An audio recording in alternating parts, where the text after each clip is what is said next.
Welcome back to the Sherry Ricard Show, a podcast where faith and business intersect to inspire you and empower you as women. Each week, I'm sharing powerful messages of faith, offering practical business advice, and discussing strategies for achieving success. I'm featuring insightful conversations with industry leaders and faith-driven women, providing you with tools and inspiration to grow your business while staying true to your spiritual values. Now let's get ready, ladies. Let's rise, pray, and conquer, and let's dive in.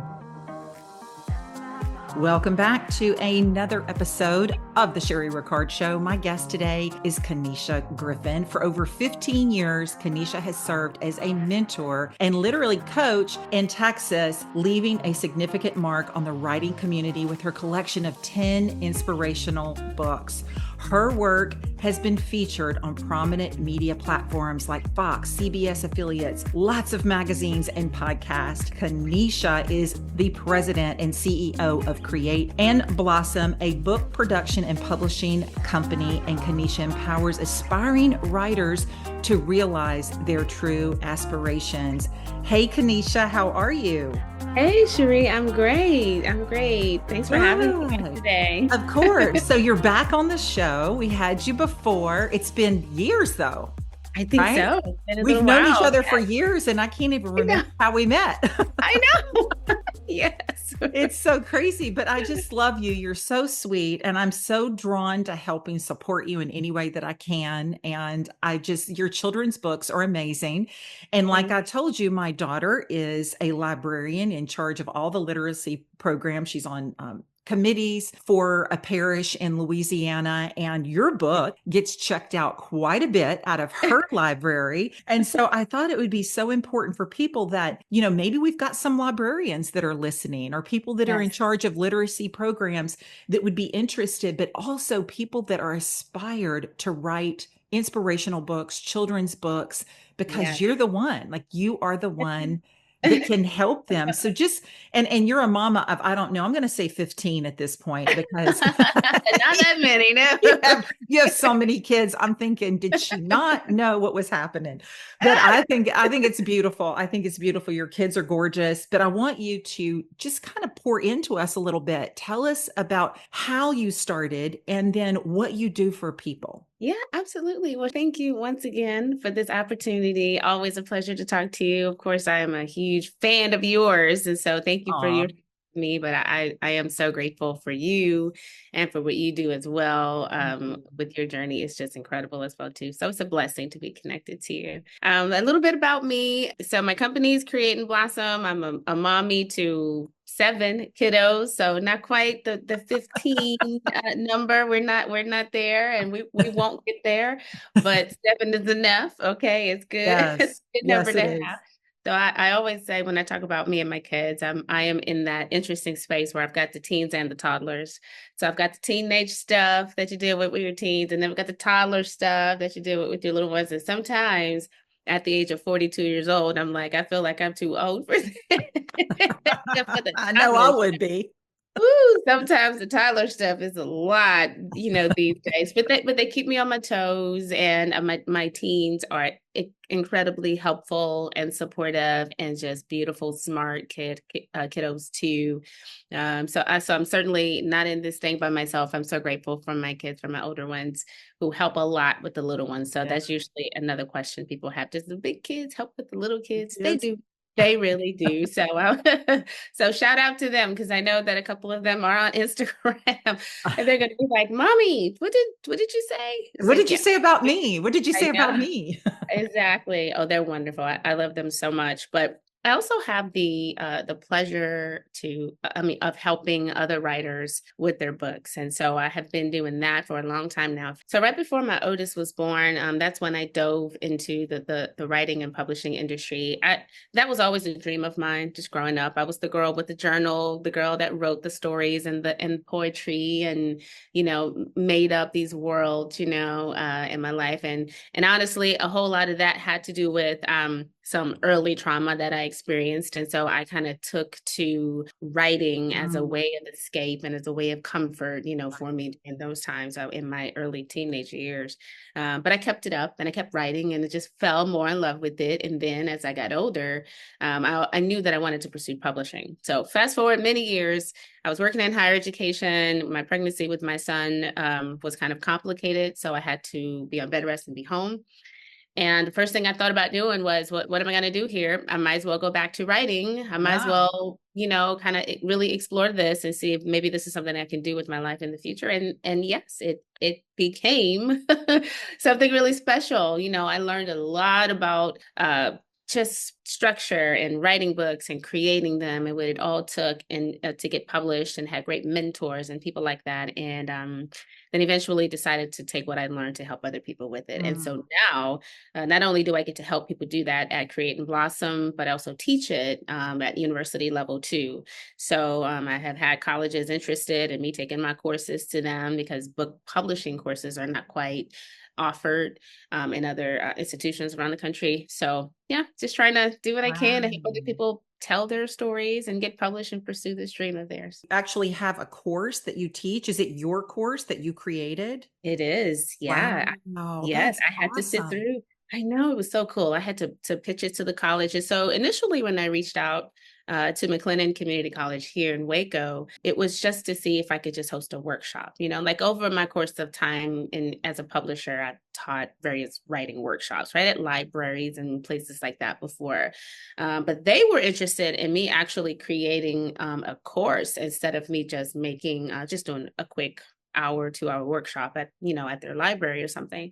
So when they asked me to dig a little bit deeper, I kind of took it as a really great challenge. Okay, let me just see if I can actually create a course, and for how many weeks, and the course materials, and just everything, their assignments and the whole thing. And it all came together. It all came together, and I sent it to them. They loved it. And so I have been doing it now, I know, for over a year. And I have several courses that just run throughout the year. I have one I just did with adults on book publishing and production, is just a whole way to write and get published. But I also have a kids series that's starting coming up in January. So I'll be teaching about children's book publishing and what's all required starting then. Oh, that's okay. So we're gonna just dive into this course a little bit because I'm gonna pick your brain and we're gonna get a little cheating tips here on the Sherry Ricard show. So in this course, what do you start with? How are you teaching someone about the book publishing? Because we're writing. I can tell people how to write, and I think writing. You know how I feel about writing. When my book Yeah. came out, Wake Up Call Mother's Grief Journey, it was all about healing for me, Mhm. not realizing that I was actually going to be helping other people, which is fulfilling. But Yes. writing is fulfilling and it is healing. And it's a way to be able to get things out that otherwise you feel like you might be burdening on someone else, and nobody wants to do that. Yes. Of course, God is my source. I go to God first, but to be able to just get it out on paper is Yeah, something so satisfying. it When is. I had a coaching program before COVID, I Mhm. actually taught how to write out those letters to people that needed forgiveness or people they were angry at. And then when you're done writing, you Mhm. read it, you burn it, and it's gone Mhm. and never Mhm. to come back again. And it was so healing for a lot of women going through divorce and betrayals and all of these things. But Mhm. to Mhm. take that writing and put Mhm. that into a book and then actually get published, are Mhm. you talking about a publishing company, which we know are two different things? There's self-publishing, and then Mhm. there's regular publishing, that Mhm. the way people know it to be. Talk to Mhm. us on those levels. How do you teach the difference, and what are some tips and tricks and aspects to get through publishing? Yeah, absolutely. So I usually talk in depth about both ways that you can publish. If you wanted to publish, to self-publish on your own independently, what does that look like? What are those expectations, that you need to have, the things that you need to prepare for?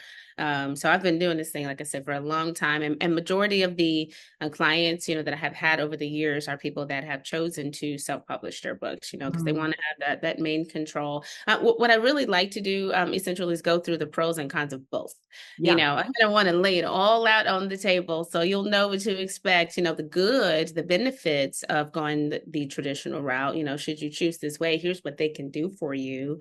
Here's the investment that they make into you, into your book. Here's the marketing and publicity that they can probably provide for you, the store placement, you know, stuff like that. Right. Uh, but also a little bit of the, well, you know, your royalty percentage might be a little bit smaller. You might have to, you know, it's still work involved. I make sure people know you still have to market your own book. You still have to, you know, put your feet to the pavement and get out there and do the work too.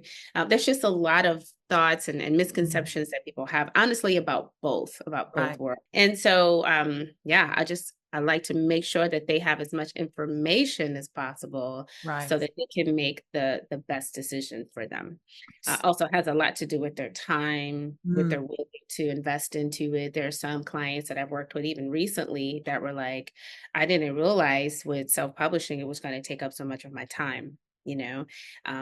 But it does. It requires your attention, you know, attention to detail, even a little bit of your own creativity. You know, what do you want? Identifying what you want, you know, how you want your product to look, how you want your book to look, the feeling, you know, the feel of it, you know, creatively, artistically, like what you're trying to present and everything. So it's a lot involved in each phase, you know, of the process. And I just try to make sure that I educate people on that, you know, so they can have the right Right. expectation. So it's not a Yeah. huge factor because otherwise then it can become discouraging and then it's like, oh, I don't know, you know. So yeah, I walk through that currently with clients, but also teach it, you know, so that if people want to do it themselves, they can. Originally, I had a publisher and I decided, I think it was about 4 or 5 months into it, we were just kind of going down different paths of how we wanted the book to be presented and Mhm.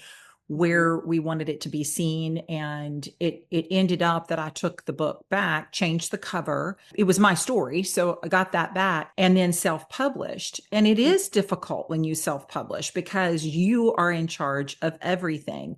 Now, Mhm. I feel like at this point that I have found my niche and that I truly love devotional writing. I have Yeah. found that. I think if I wrote another book, I would probably get some assistance because it is so incredibly time consuming to do that unless you're just writing and writing and writing over time, like I Yeah. was at the beginning. But I Yeah. have found a love in devotional writing. And I think it's because that's how I do my mornings. And so I think we tend to want to pour into other people the way we fill up, and Yes. you can't Yeah. pour for an empty you can't pour from an empty cup. So I know my mornings are sacred with Christ, and that's Mhm. how I fill up in devotional reads and my Bible studies and reads. And so I thought, well, I'll pour into others that way Yes. and be able to heal that way. And children's book is something I actually thought about but wouldn't even know where to start. But I will tell you something that's really cool is my step granddaughter. I call her my step granddaughter. She's not. She's my granddaughter because we don't use that word. But Yeah. she is my daughter's my son-in-law's daughter, and Mhm. she's been in our life since she was 6. She's 16, so she's my granddaughter. And Oh. her and I are actually writing our first 30-day devotional for teen girls. Oh, I And love so that. That's she's wonderful. helping me do that. And she was almost solely in charge of the cover. I just kind of did what she told me to do and went through that. So I'm Yeah. super excited. Trying to get her to take a picture, just me and her, and put on the book is more challenging than writing the book because you know how teen girls are. I Uh, know. but that's as close as I've got so far to a children's book. But I'm actually having so much fun doing that because she gave me all the titles that teens would want to read about. And so Yes. I was able to find those verses based on the challenges that teen girls face that came from her. So we're really Yes. kind of partnered up in doing that together. So it's I exciting. love that. But from a children's book, you're talking about illustration and really Mm. talking to, and you can, a toddler, talking to a toddler and helping them engage in that interest. And me Mhm. knowing that your first book is just sought after and in the library where my daughter is, you Yes. have to have that attention to Yes. detail. So, Mhm. where would someone start in writing a children's book? Do you have illustrators that are kind of work with you work with them. How does that work, Kennisha? So yes, and it is actually almost like a process you can use. Like there's a system that I have kind of created with at Create and Blossom, and I just try to follow that system the whole way until the book's all the way done. From the writing, from making sure that the author is comfortable with the draft of the book, with the actual manuscript. And honestly, that is probably, in looking into the whole process, probably one of the most difficult parts is really just that, just finalizing your manuscript, just making sure that a lot of authors worry if their words are like fitting for kids. And so Mm. I love what you said just now about like working, you said it was your granddaughter, Yeah, goddaughter. she's Yeah, 16. Hmm. working with her, partnering with her on the book. It's so similar. I mean, you can actually do the very same thing with little kids too. My kids, my three youngest are 6, 5, and 3. Woo. Yes. Toddler world, okay. Complete toddler world, especially with the 3-year-old boy. But there are times when, like, if I'm working on a book, they'll see some of the like sketches, or sometimes I'll read some of the text out loud just to see what kind of response I'm going to get from them, if they're going to be Hmm. excited about the story or not. And I take their feedback as just honest criticism, because little kids are going to be brutally honest with you Honest. about about what they like, what they don't like, what sounds crazy, silly, funny. They're gonna Right. say those things.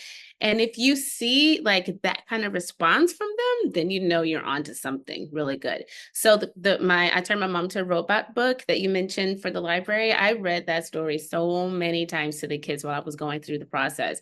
They were able to see the sketches being developed. Every time I get sketch work back from the illustrator, I would show them, come here, Zoe, come and take a look at, the illustration. Wow. What do you think about this sketch? What do you think about this robot? Does this robot look okay? Does Right. picture look okay? And I tell you, she would be really honest with me about that the whole time, and loved it. And it was just a treat. In fact, she actually just the other day took the book out. It could have been yesterday, but she was like, come on, mommy. All right, let's read this book again. And she could read now. So now she wants to kind of read through it and want me to sit Yeah. with her as she reads it. But she still loves it too, which is again super sweet and a blessing to me to know that, kids are still interested, after the book has been out. But yeah, it's a process. We kind of finalize the draft. I do a lot of reading out loud for a children's book. So I want to make sure the author hears, their words well. If it's a funny part in there that is supposed to create a laugh, are we laughing? Is it funny, at that part, right? Right. Because we want the kids to laugh, at it too. So we're thinking of them. Yeah, so we walk through that process with them, and then the illustrator comes on board to create the sketches for us first, to kind of make sure that all of the scenes are set in the book, and then they get to coloring all of the pages, however they choose to do so, with Wow. whatever illustration type they have. It sounds like a whole lot, but truthfully, it's really not that bad. It's really not that bad. Right. Well, Yeah. they're beautiful books and I love all the colors. So shout out to the illustrators for that. And if you're writing a book, so is this what you suggest? We're going to write out the story, and based on the story, the illustrators then will take pictures to fit the narrative and what the story, they're basically creating it in picture form, what you've created in verbiage and words. Absolutely. And so to even help them with that part of the process, I create a storyboard for them. So we go through each page and say, okay, now with this particular page, what can we see here? How do we visualize this to be drawn out on this page? And then we write that down, and then we go on to the next page. Okay, here's, is this a scene of the kids playing at the playground? Is this a scene of the kids, running through the house playing? Where are they at a skating rink or something? Like where are Mhm. they? What are they doing? And so we just identify that and try to paint that picture. Sometimes authors need my help with that, kind of they want to know, what can I see, from their Right. work. I'll share that with them. I'll give them some encouragement there. Maybe if I, can visualize a particular scene, then I'll share that with them. And then we just kind of talk through that together until we have gone through every page and we have written down a description of each illustration that we want to then Mhm. present to the illustrator, and then the illustrator starts working on the sketch work. Then they begin to draw what we, gave to them. So then Right. they give it back to us, and then we go through a little bit of the back and forth. Is, hey, do we like this? Do we want to change this, modify this or not? Yes or no? Do we like it? And then we just continue to go until Right. until we're ready to get it colored and then ready to send it off. That is For so cool. print. You know, Yeah. I And two, like you said, it really depends on because people have to have a budget for this. So it's what do you want to do? Are you actually writing, like in my case, I love the devotionals. Are you writing devotionals? Are you writing your story? Are Yes. you is your target audience women, men, adults, Mhm. teens, whatever it is? But if you're writing a book, there is a process, starting Mhm. with an outline and being able to write that book and then create the cover. And there are a lot of things that you can do yourself. But Mhm. there's also the part where now you've wrote your story, you Mhm. need help putting it in the proper format. You can't, even if you're self-publishing, you can't just send it to Kindle in a Word doc. It has to be completely formatted. And a lot of people don't know what that format is. I was fortunate enough to figure that out on my own after I took the book back Yeah. and so now I have that ability to do that. But in the case of a children's book and needing illustrators, or even in a regular book, you still need an editor. Again, I had Mhm. been blessed with a sister that has certified in copyright editing, so she Yeah. edits my books, plus my daughter, of course, and being over the library and being has a master's in education and working with literacy and all that. She's great. I can show it to both of them and probably get Yeah. all that I need in editing. Yeah. But for someone that doesn't have that ability, you Mhm. have to have an editor. If anything, you have to have somebody be able to read your work, proofread your work, edit your work, and then you has to actually take that and be able to publish that into Amazon if you don't know how to do it, or at least show Yeah. you how to do it. So do you do all of these things with authors, or do you or Mhm. are you kind of the end goal where they've done all of that and now you help with publishing, or do you help them from the beginning creating their basically their project, their book? Yes, so all of the above. All of the above. All of the above. So I have been blessed with the opportunity to walk people through the book writing process if they were to say, "Hey, I want to tell my story, but I don't know how. Where do I begin?" Right? Mm, And let me tell you, I have heard some stories. On the day of the recording of this podcast is Veterans Day today, and I have met with so many veterans, so many soldiers that have fought in war and wanted to tell their stories and unpack those things so that they could help other soldiers. Even partnered with a nonprofit organization called the Mighty Oaks Foundation, where I help them to do the same thing. Sit and have many conversations with veterans that have served mm, and want to tell their story. So I sit and have those hard conversations with them. Sometimes they'll even say, "Hey, it feels like a therapy session I'm kind of having with you because I'm really like walking through a lot of this that I right. need to write down that I'm trying to communicate to help other people, with a purpose." And so and I know earlier you mentioned just the benefits, right, of writing and what that looks like in your healing journey. But it's a little bit of both too. So not only is this helping you internally walk through recovery, but you're also choosing to use your story to help other people too. So then it just becomes a blessing, and you just pay it forward to help somebody else find that hope and all that too.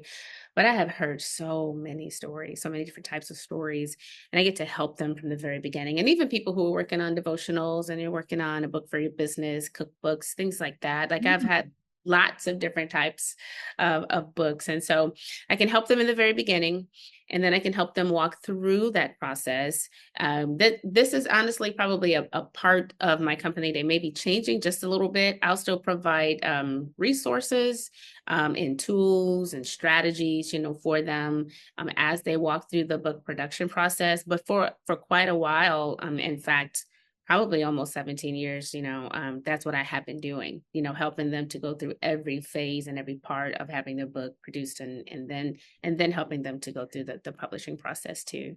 And then I have authors that want to traditionally publish too. So we're talking about query letters, and we're talking about book proposals, and we're looking into things like that too to perfect those so that they can wow. present to publishers. Yeah. So kind of all around served as a publisher, agent, editor. Like I have people, I've worked with one amazing editor. I know Sierra's been phenomenal. And so she's been a great friend and resource, just a great person to work with authors. And then I also work with some other companies too. You got companies like Upwork and Fiverr and people like that. And I've had my own particular designers that I have trusted through those organizations that have done great work for me too. Nice. So yes, and then I've actually just moved a little bit more into the PR side of once your book is out. Now, how do we get media? How do we get some marketing too? How do we get book signings and set up tours and things like that? So I'm kind of shifting some things around and Yeah. kind of moving a primary focus a little bit more into some of the groundwork once their books are done. But it's also still been important to me to be resourceful, to be helpful, to make sure that I still teach what they need to know to produce a book that they'll love. And then I can help them, with the rest. So So you need to change your name to book guru, I like because then that. that is that here's the thing. If you don't know what to do, you just know you want to write a book, you don't know where to start.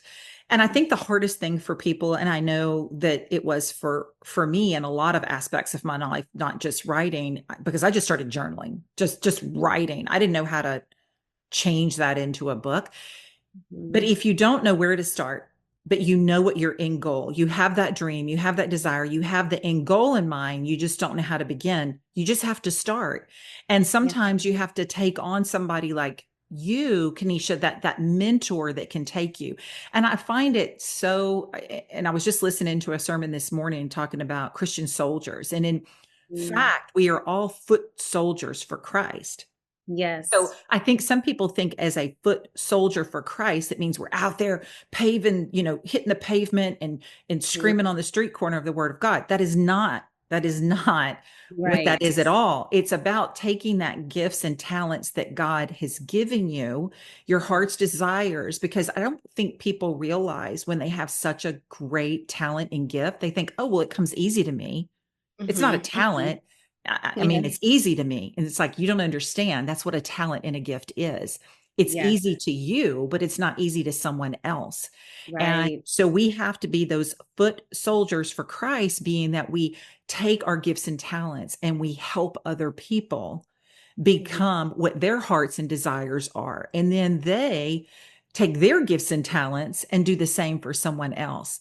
And in that, realize that God is our source, using us as a resource. So I That's think right. that it's awesome what you do. And of course, my mind is going, I wonder if I could do a devotional for a toddler. Pay I attention. know. You do I could. It it. could be pretty pictures. I'm envisioning these pretty pictures, but I think what you said is the way that your company, your business is kind of shifting into more of the PR, and how important that is to be Mhm. able to have a press release, be able to Mhm. write those letters to publishers, be able to get in front of the media. I Mhm. had someone on my show not long ago, Michelle. She was incredible. I met her at a conference. She Yeah. was a journalist, award-winning journalist for years in Little Rock, Arkansas. And so what she does now, no matter what your business is, she Mhm. helps you get into the media, which I think Oh, yeah. is so cool. She's the sweetest person. And Oh, it's people you don't realize, like, you can do everything that you can possibly do in your own will, but you mhm. have at some point there you have to be able to reach out to a mentor that's going to Yeah. help you to that next level, that has those connections and has those gifts Right. and those abilities. And that's what it's all about. Well, Kennisha, I love you. I think you're I love you awesome. too. I Thank always have. And I've you. always tried to just, be able to promote you however I can, Oh, in my little world over here. But I oh. want you to tell everybody what can we do? First of all, how can we find you? And also, how can we get in touch with you and have you work with anyone that's listening today? Well, thank you so much for the opportunity, Cherie. And of course, I love you too. Again, I wish I could hug you through the I screen. know. I'm telling you, I truly do. I do. But let's see. So createandblossom.com. is my website, my company's website. So if anyone was interested in reviewing the services that I have listed up on the site, they are welcome to just visit the website. In fact, on there, there's a way that you can schedule an appointment with me directly, and it's a free 30-minute call, and we can talk a little bit about ideas. And I always like to encourage people with this. Nothing has to be written or finished, or you don't have to be at a certain place. A lot of people worry about that before they take the step to actually reach out. Oh, I think I have to get stuff ready first, and you don't, we can No. just simply talk, about where you are, what your goals are, what thoughts you have, no pressure even on goal setting. We can just talk, have a conversation, and just see where we go from there. But yep, createandblossom.com. And I have, you can schedule an appointment with me on there, or if you want to email me directly, it's Kennisha at createandblossomstudios.com. So I'm completely okay with sharing my email, throwing it out there. People are welcome to email me anytime if they have any further questions. But I'm also on Instagram, and I'm actively on there. So Instagram, it's at Kennisha N. Griffin. So yes, people can reach out anytime through any of my social media channels, and I'm happy to connect with them that way. I think it's wonderful that you offer that 30-minute free call. I do the same in my coaching. It's a 20-minute, I call it my queen call for Yeah. Queen Bee transformation. And I think it's important because a lot of people, like I said, if you don't know where to start, just Mm-hmm. start. It's a free consultation to be able to say, hey, where are you? How can I help you? Can I help you? What are your end goals? What are your goals right now? And if you've ever even thought about writing a book, children's book, adult book, whatever it is, and need that insight, I think it's wonderful that you offer that. That's being a foot soldier for Christ. So thank you, Kennisha. I appreciate you. And I will put everything in the description of the podcast. So all they have to do is click on a link and they'll be able to reach you. That's perfect. Thank you so much, Cherie. Thank you. Have a blessed day. Okay, you too. Thanks.